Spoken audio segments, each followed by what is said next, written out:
योगी सरकार के दूसरे कार्यकाल के 100 दिन पूरे होने पर मुख्यमंत्री योगी आदित्यनाथ ने प्रेस कॉन्फ्रेंस कर सरकार की उपलब्धियों को जनता के सामने रखा। इस मौके पर उन्होंने एक पुस्तक का विमोचन भी किया। इस दौरान मुख्यमंत्री योगी आदित्यनाथ ने कहा, हमारी सरकार के दूसरे कार्यकाल के 100 दिन जनता की सेवा, सुरक्षा और सुशासन को समर्पित रहे। यही कारण है कि पहले विधानसभा चुनाव में प्रचंड बहुमत, फिर विधान परिषद में चुनाव में जीत और अभी हाल ही में आजमगढ़ और रामपुर में हुए लोकसभा उपचुनाव में भाजपा की जीत सरकार पर जनविश्वास का प्रतीक है। मुख्यमंत्री योगी ने कहा कि हमने जनता से जो भी वादे किए हैं वो पूरे किए। अब हम प्रदेश की अर्थव्यवस्था को $1 ट्रिलियन की बनाने के लिए काम कर रहे हैं, जिससे कि उत्तर प्रदेश देश का ग्रोथ इंजन बन सके।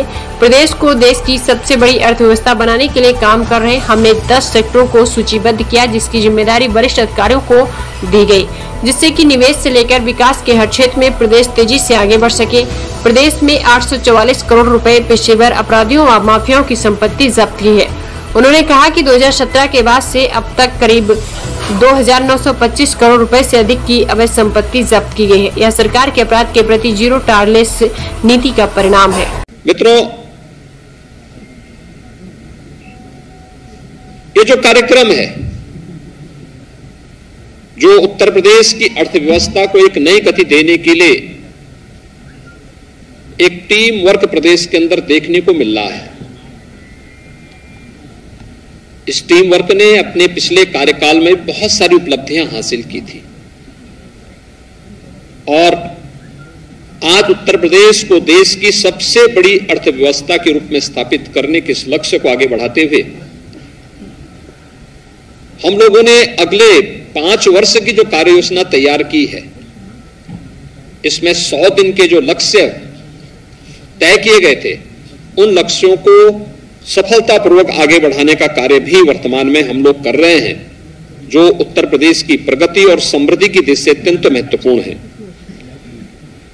हम लोगों ने प्रदेश के अंदर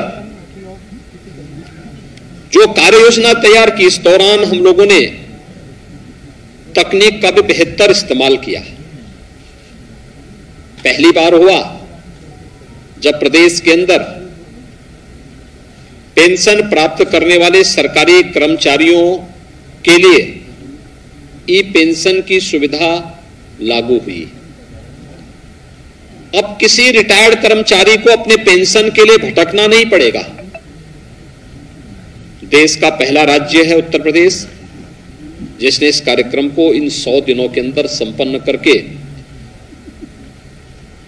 प्रदेश के अंदर आदरणीय प्रधानमंत्री जी के डिजिटल इंडिया के कार्यक्रम के माध्यम से कार्मिकों की समस्या के समाधान का एक रास्ता निकाला। ई विधान लागू किया गया। विधानसभा का अभी हाल ही में संपन्न सत्र ई विधान के साथ संपन्न हुआ है और यही नहीं, आजादी के अमृत महोत्सव वर्ष में देश के महामहिम राष्ट्रपति जी का दोनों सदनों को मार्गदर्शन भी प्राप्त हुआ है। ये 100 दिन के अंदर ही ये सभी कार्यक्रम प्रदेश के अंदर संपन्न हुए हैं।